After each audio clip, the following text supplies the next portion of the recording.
Bienvenidos a una emisión más de Tertulia Digital. Mi nombre es Clarisa Camargo. En esta ocasión regresa a cámara a acompañarme un amigo, defensor, colega y muy estimado compatriota de la escena de la música metalera en Oaxaca, Emanuel Luna. Y nos viene a promocionar junto con su equipo o parte de su equipo una nueva producción que tiene un sello muy distintivo del metal melódico, que es Alicia fuera del País de las Maravillas, Alicia Out of Wonderland. Y bueno, nos van a hablar un poco de lo que significa, lo que es ser parte de la música de este género tan poco difundido al parecer en Oaxaca, que es el metal sinfónico, el metal melódico. Bueno, pues de nueva cuenta, qué bueno tenerte por aquí. Preséntanos a tu equipo, quiénes nos acompañan y bueno, qué papel desempeñan aquí en tu producción.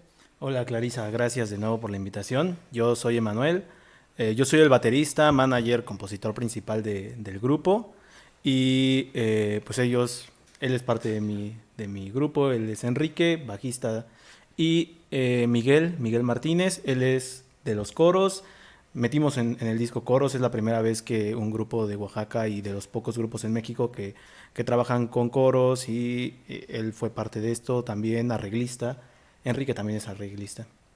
Y bueno, ¿qué es lo que significaría introducir esta variante del género musical, del heavy metal, que ya es una cosa muy poco conocida en Oaxaca? Bueno, me parece que es importante porque el heavy metal tiene una raíz de la música barroca, pocos lo saben, porque solamente escuchamos las guitarras distorsionadas y demás. El género que tocamos es metal melódico, entonces es una fusión entre el metal, que de por sí tiene una raíz de la música barroca, y el jazz, el swing, el blues.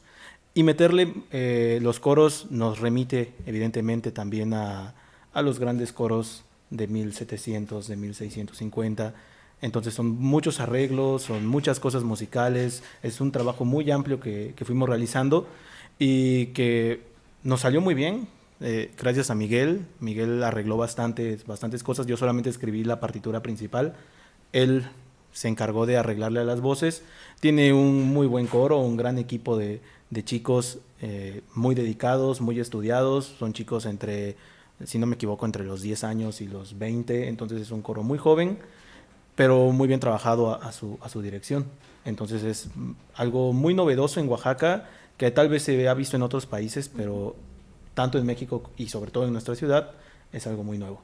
Miguel, platícanos un poco de lo que significaría tener una formación académica y llevarlo a la escena de la música que, si bien no es exactamente popular, no está dentro de lo que consideramos de cámara. Efectivamente, creo que hay una... Buenas tardes a todos. Antes que nada, creo que sí existe una discrepancia muy grande. A veces estamos un poco peleados el músico de escuela con el músico que se dedica líricamente a la música popular, ¿no? Del género que sea. Y creo que lo que menos tenemos que hacer es cerrarnos, ¿no? A veces la gente dice, en la escuela cantas en italiano, tales áreas, con tal técnica. Tienes prohibido adentrarte a este género, al bolero, a una banda de rock, a un mariachi. Sin embargo, creo que es tarea de nosotros los músicos, con o sin preparación, pues darle a cada género musical su valor. Cuando recibo la invitación de Manuel para integrarnos a este proyecto que era grabar el disco como tal, pues al principio fue un poco riesgoso, ¿no? Dije, no sé qué vaya a suceder, pero ya vi las partituras, hay un amigo, al compañero Manuel Sánchez, le mando un saludo, él es maestro del CIMO y él también nos ayudó bastante a rellenar toda esta cuestión coral, a hacer algunos ensambles, a terminar de pulirlo y es una experiencia bastante padre.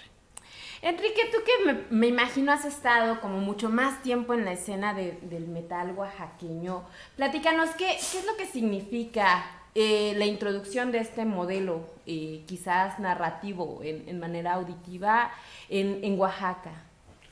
Pues en este género creo que hemos estado incluyéndolo desde hace ya como unos 10 años más o menos, con nuestro anterior grupo, Drag the Folk. Drag the Folk, y creo que ya está siendo un poco más aceptado aquí en la escena oaxaqueña. Y y sobre todo creo que ya vamos alzando más este tipo de música porque era muy un poco olvidado, un poco distante de todo lo demás que se hacía aquí en el heavy metal. Hablando un poco de Drag the Fox, si eras parte de esta agrupación que tiene más o menos 10 años, que sacaron su primer sencillo, ¿qué diferencias ves entre el tipo de elección de los agudos, de los falsetes, con el nuevo vocalista que tiene un sonido muy Tolkien, decíamos, mucho más quizás afinado, pero que no reconocemos del todo como dentro de la escena de lo que es el metal como ácido? Nuestro nuevo vocalista creo que le ha dado un alce más a la banda como en sí y y como que nos ha influenciado en otros aspectos musicales porque él tiene su sonido mucho más definido, mucho más afinado y sus influencias son otras y le da como que un alce a la banda. Bueno, no, nos gustaría decir que podrían hacer esa comparación porque todavía existen algunos videos de YouTube donde puedes observar lo que era la agrupación Drag the Fog y también pues las versiones anteriores de 2015 me parece que es tu sencillo anterior de Alicia. Bueno, platícanos un poco del surgimiento de este sencillo entre el amor y la muerte. Entre el amor y el amor. Platícanos un poco, ¿cómo surge este nuevo proyecto? ¿De qué van las letras? ¿De dónde viene la inspiración? Ok, bueno, es un cambio radical de género. El anterior era un power metal clásico, voces muy agudas, muy altas, mucha velocidad. Este es mucho más tranquilo. Nos dedicamos o decidimos dedicarnos a la técnica más que a la velocidad. Entonces es muy técnico, las guitarras muy complicadas, las escalas que hemos utilizado muy complicadas, utilizamos menores melódicas, menores armónicas, la armonía en sí es difícil, es diferente. Intentamos hacer una evolución, creo que hemos crecido un poco, han sido 6 años de diferencias del disco anterior a este, entonces tenemos una evolución musical, una evolución filosófica también de nuestro propio pensamiento. Hemos cambiado, básicamente en todo, aunque tenemos esa raíz, ¿no? Este disco en sí, que se titula Entre la muerte y el amor, consta de 11 temas originales, son 2 poemas, en específico son sonetos, y el soneto para mí creo que es la composición poética más complicada que hay. Todo tiene muchísimas reglas, entonces hay que ponerse a estudiar un poquito. El disco está influenciado sobre todo por el psicoanálisis de Lacan, que habla del amor, de la incompletitud, de que no todo se puede, pero aún así existe posibilidad de generar algo. Todos los temas datan del amor, son temas polémicos. Tenemos un tema que habla de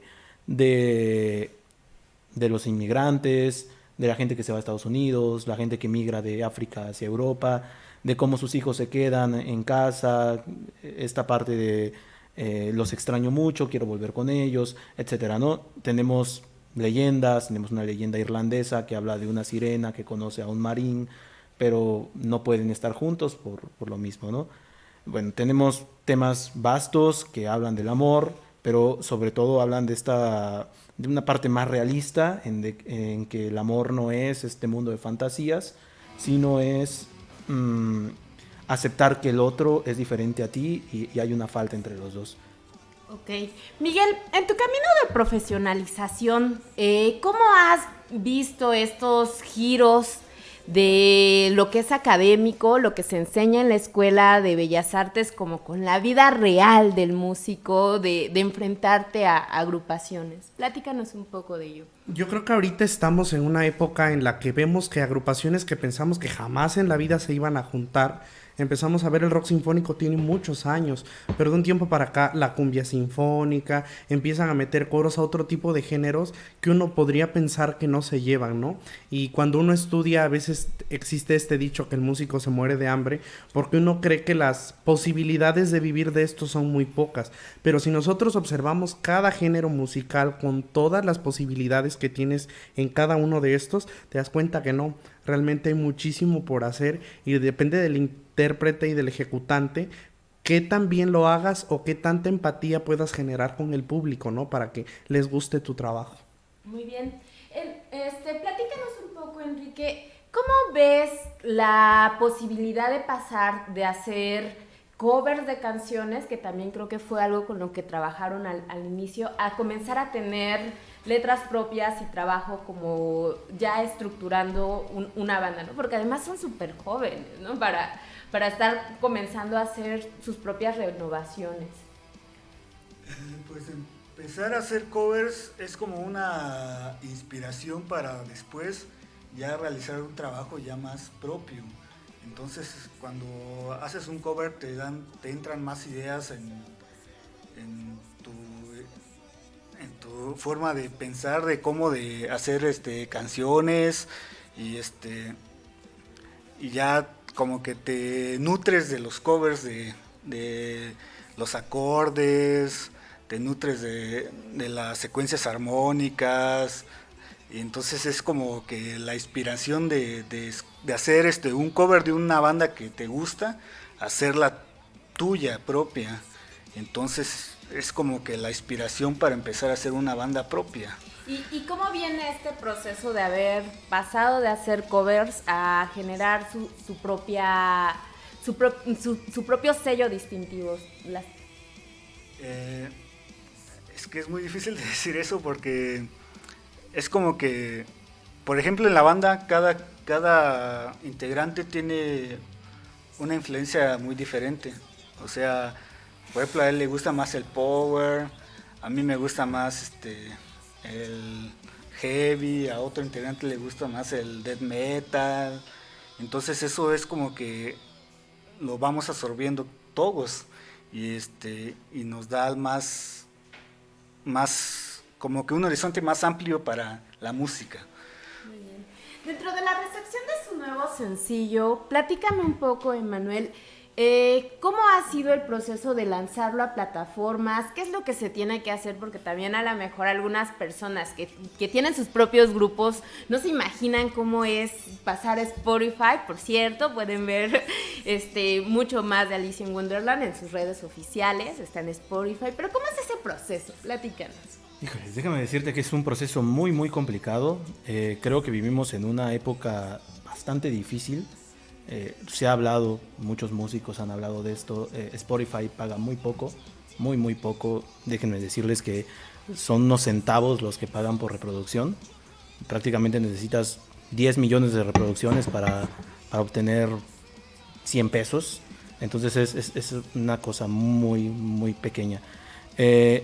Pero es lo que nos dimensiona o nos proyecta más hacia el exterior.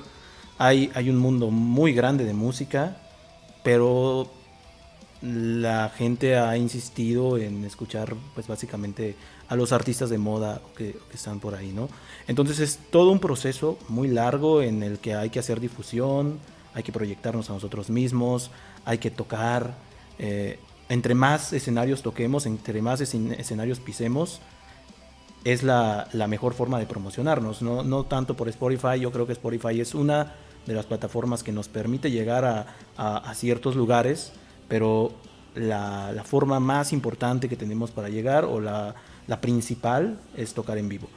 El disco básicamente se vende a un precio económico, podemos decirlo así. ¿Puedes decir en dónde los podemos conseguir? Porque bueno, además a quien se ponga súper listo en esta transmisión, vamos a regalar 4 discos comunicándose, haciendo quizás una sencilla pregunta de lo largo que haya sido la transmisión.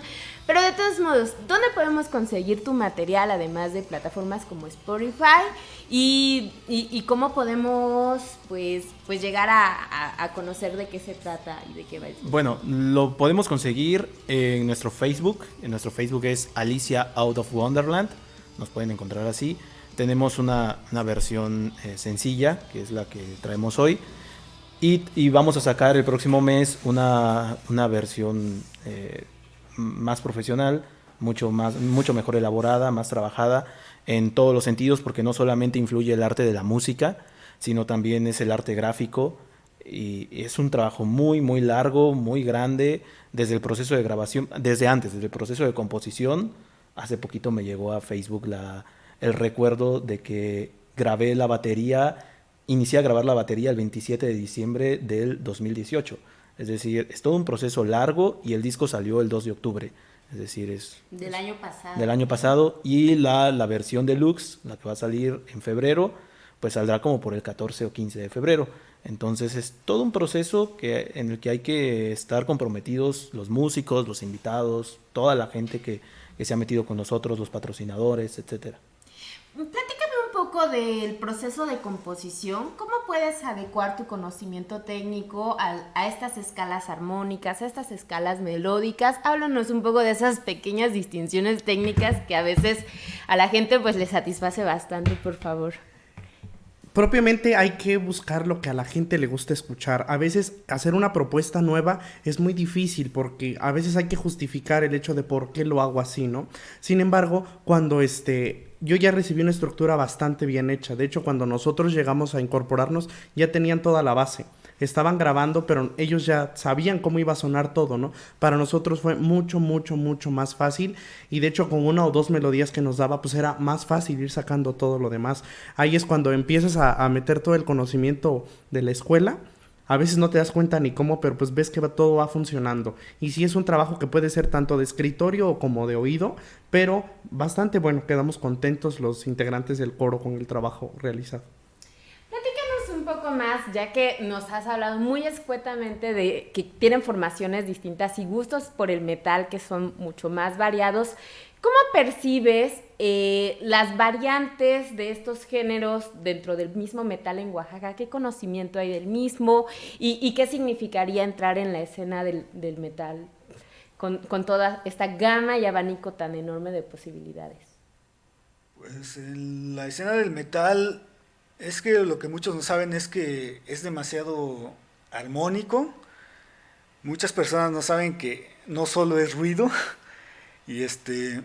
Y para tener una buena ejecución, un buen conocimiento sobre la música, debes de estudiar demasiado, ensayos, lleva un proceso muy grande y es que es música, aunque muchos no lo vean así. ¿Por qué creerías que la gente no puede distinguir toda esta línea? Pues no sé que hay como puntos claves, ¿no? Como los riffs, a lo mejor, que son elementos sonoros muy difíciles de distinguir. Pero ¿por qué crees que las personas no podrían acercarse de primera instancia a decir, oh, el metal tiene como todas estas posibilidades sonoras? Eso sí es una pregunta demasiado difícil. Creo que a la gente le hace un poco más falta de cultura porque, como dijera un grupo que a mi parecer es una banda muy, muy admirada, que se llama Barón Rojo, que dice que si Beethoven estuviera en esta época, Beethoven tocaría metal por el gran... El metal es como que un mundo poco conocido, pero demasiado amplio. Sí, bueno, yo concuerdo perfectamente con la idea de que tener la capacidad para escuchar metal significa aguzar demasiado el oído para poder distinguir toda esta línea y todo este abanico de entradas, de salidas. Pero bueno, platícanos un poco más, Emanuel. ¿Cómo es que van eligiendo los géneros y cómo se inserta dentro de la cultura musical de Oaxaca esta elección que ya pasó del power a lo sinfónico, ¿no? A lo más puro? Bueno, me parece que en Oaxaca hay metal de todo tipo. Hay el reconocimiento especial para los grupos Demencial, Heads and Beast, Cruz Guardián, grupos de muchos géneros de metal, cada uno distinto, cada uno tiene su sello personal, cada uno tiene sus propias influencias. Y justamente lo que faltaba en Oaxaca era el metal melódico y sinfónico. O sea, había power, por ejemplo, Cruz Guardián, se me ocurre, o Helmidian, pero no había metal sinfónico. Entonces, es una posibilidad de recrear algo que faltaba. Y la escena del metal en Oaxaca, a pesar de que es muy oculta, está como si no existiera, es muy unida, o sea, sí existe y está ahí. Y están haciendo ruido y están tocando puertas y la gente se está moviendo para tener posibilidades, tanto como de otros géneros, ¿no? No solamente el metal, pero está ahí y creo que el hecho de haber elegido tocar metal melódico y sinfónico, podemos poner como el plus del sinfónico, que no lo somos tanto, pero sí tenemos esa influencia, es justamente porque no hay o no había en nuestra ciudad. Cuesta trabajo comunicarlo a la gente, sí cuesta, porque incluso dentro del mismo metal es un tanto desconocido el metal melódico porque tiene influencias del jazz, del blues y de la clásica. Es un poquito complicado acercarse a la gente, pero estamos tocando puertas. Depende también mucho de nuestras influencias. Yo estoy muy influenciado por el power en español. Enrique también tiene sus influencias del heavy en español. Mi hermano, Jafet. eh, Chema, del death metal melódico, que nos ha ayudado muchísimo en la composición. Daniel, que se influencia mucho por lo experimental, etcétera. Y el gótico por parte de nuestro tecladista Paco. Y entonces, entre todo esto hacemos una gama de saberes que nos permite hacer una composición, nos permite pasarlo al papel, pasarlo a la gente que nos acompañó, que decidió sumarse en los arreglos. Enrique nos ha ayudado muchísimo con los arreglos también. Entonces es toda una gama de saberes que pareciera que no existen, pero que están ahí todo el tiempo. Y se suma de las cosas que podemos aprender en las escuelas, de nuestro propio oído, de nuestra propia experiencia también. Platícanos un poco más de ese proceso de adaptabilidad que lleva el músico, pues que ha pasado de la academia a los géneros como, pues si no populares, por lo menos como más abiertos. ¿Cómo crees que se adapta alguien que viene de formaciones académicas al lenguaje popular de la música? Es muy, muy complicado porque de entrada se tiene que tener la apertura de abrirte, ¿no? El músico tiene que decir, ok, ya tengo la academia, salí con un excelente promedio, la libré como pude, pero a veces dicen, yo estudié tantos años de tal instrumento, ¿cómo voy a tocar otra cosa, no? O sea, se aprendieron muchas sonatas, muchos conciertos y dicen, ¿cómo voy a involucrarme en estas cosas? Y sin embargo, algo que me gustó mucho de ellos, como se mencionaba al inicio de la entrevista, son de las primeras bandas, tanto en Oaxaca como en México, que empiezan a introducir coros. Es algo completamente novedoso e inédito, ¿no? En el país. Lo hemos visto en Europa y en otros países que, en muchos países que es común, ¿no? Pero aquí en México son de los primeros en hacerlo. Y a lo mejor más adelante va a llegar alguien y lo va a hacer muchísimo mejor y va a hacer más adiciones, pero ahora se tiene este sustento, esta base, ¿no? Y poder decir, nosotros fuimos de los pioneros en hacer esto y creo que como músico pues no tenemos que estar cerrado a yo estudié esto y tengo que hacer esto. Hay muchas posibilidades de trabajo, de vivir y de poder hacer que la música sea tu estilo de vida las 24 horas. Perfecto. Platícanos un poco de la historia del metal, porque hasta donde yo sé y lo que se suele decir, se ha asociado mucho a otros movimientos musicales como el soul, el rock and roll, pero que tenía un principio como, no sé, de persecución a la gente negra, ¿no? Según recuerdo, y eventualmente evolucionó. Dentro de la historia del metal, que más o menos no se puede ubicar, ¿cómo es que entra el metal a la escena de México?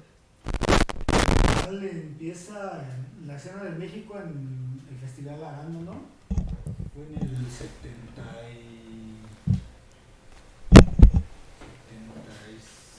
en los 70s. En los 70, Ajá, y ahí se empezó a como que formar un círculo de varios músicos que empezaban a fomentar este tipo de música. Pues viene de los orígenes de Inglaterra, con bandas como Black Sabbath, con bandas como Led Zeppelin, que ya empezaban a meter como que un tipo de música ya un poco más distorsionada. Y esto empieza a influenciar ya en el rock and roll que venía de los Estados Unidos, y ya empieza a incursionar en México y hacer como que un auge empezaron a salir muchas bandas como Luzbel, como Megaton, como hasta eso. Una de las bandas pioneras fue una de las bandas pioneras del metal en México fue una banda oaxaqueña, Cuero y Metal, que ya empiezan a hacer este tipo de música y de ahí empieza todo el auge del metal aquí en México. Interesantísimo porque a veces es difícil como ubicar la escena. Platícanos sobre la composición de algunos temas, especialmente, bueno, a mí me llama la atención con esta relación que dices, que es como media lacaniana, no sé, que me platicaras un poco de la leyenda de Eros. ¿Por qué eligen ese tema? Me parece que esa también es una composición tuya. Sí. Y que me platiques un poco de qué va. Está interesantísimo el tema. Por favor, descárguenlo por donde lo tengan que descargar, reproduzcanlo. Bueno, la leyenda de Eros trata del diálogo entre Platón y Diótima. Justamente que se narra en primera persona. Es Platón el que está hablando en la leyenda de Eros. O sea, si pueden ver la letra, es Platón quien está diciendo. Por eso dice, hay una mujer que me ha enseñado de amor, porque yo pensaba que el amor era algo maravilloso, bello, etcétera, y esta mujer me enseñó que es todo lo contrario. Me explica quién es Eros, de dónde viene Eros, quiénes son los padres de Eros, ¿no? Eros, un demonio, porque es un demonio negro que aspira a la belleza, pero no la puede conseguir, ¿no? Entonces, en esta aspiración está el amor. Básicamente, esta es la idea tanto platónica, pero me parece un poquito más lacaniana. O sea, está muy influenciado por Lacan. Mi composición está muy influenciada por Lacan. Sí es cierto que el amor es muy bonito cuando lo tienes y todo, pero siempre falta algo, ¿no? Siempre necesito más, necesito ir a buscar, te tengo, pero te quiero seguir consiguiendo, o llega el momento en que ya no puedo estar más contigo, que ya me cansaste y tenemos que ponerle una pausa y volver a continuar, ¿no? Entonces, la leyenda de Eros trata tanto de Platón como de Lacan, es una unión de esto, y musicalmente creo que es la canción más compleja que tenemos. Es un metal progresivo y melódico muy fuerte, rápido. Se utilizaron 3 escalas para esta canción, entonces es una canción muy, muy compleja. Es de las pocas canciones que no utilizamos coros. No supe cómo escribirle porque finalmente estaba tan compleja en la composición musical que no pude meterle los coros. Ya en vivo Miguel se encargó de hacerle algo, pero yo sí no lo pude hacer. Entonces es un tema bastante lindo, rápido. Tiene una parte acústica en el centro donde se escucha una voz que narra justamente quién es Eros. Bien, platícanos un poco en qué de este nuevo sencillo, en qué canciones participaste más y en cuáles tienen como el sello, pues, del trabajo conjunto. Bueno, antes que nada, en la leyenda de Eros, el que hizo el arreglo ahí fue el compañero y amigo Manuel Sánchez. Él fue el que se encargó de hacerlo, porque tuve bastante actividad en los últimos días del mes de diciembre y teníamos una presentación con la banda, y entonces me dijo, pues te echo la mano y ya, ahí gracias a él tenemos ese arreglo. Si no me equivoco, en varias canciones, Fuera del País de las Maravillas, Entre la Muerte y el Amor, en Acobardada, hicimos también un arreglo muy sencillo que fue improvisado en uno de los últimos ensayos antes de las presentaciones en vivo. Fuera del País de las Maravillas, casi todas, son realmente más contadas en las que no tenemos participación y al principio fue complicado, pero una vez que tomamos ritmo, la verdad sí nos gustó y bastante padre. Me da muchísima pena porque como siempre me voy quedando cortísima de tiempo, pero me gustaría que antes de que nos despidiéramos nos platicaran un poco dónde son sus próximas presentaciones, en dónde podemos encontrar todas sus redes sociales, dónde se puede descargar, dónde podemos trabajar con este sencillo. Y bueno, yo sé que casi siempre están como muy ligados con el Irish Pub, el McCarthy's, pero platícanos dónde se vienen las nuevas presentaciones y también dónde los pueden conseguir si quieren que llegue hasta la puerta de su país, Alicia Fuera del País de las Maravillas. Bueno, nos pueden encontrar en Facebook como Alicia Out of Wonderland, igual en todas las plataformas digitales, Spotify, Apple, etcétera, YouTube, en Twitter, en Instagram. Las próximas presentaciones, estamos armando una gira que va a comenzar por ahí de marzo. Va a ser una gira nacional, algunas ciudades.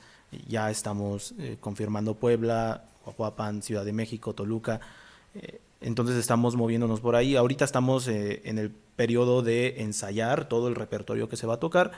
Y también vamos a estar en Oaxaca en algunas presentaciones más que próximamente anunciaremos en nuestras redes sociales. Bueno, pues sigan esta banda increíble.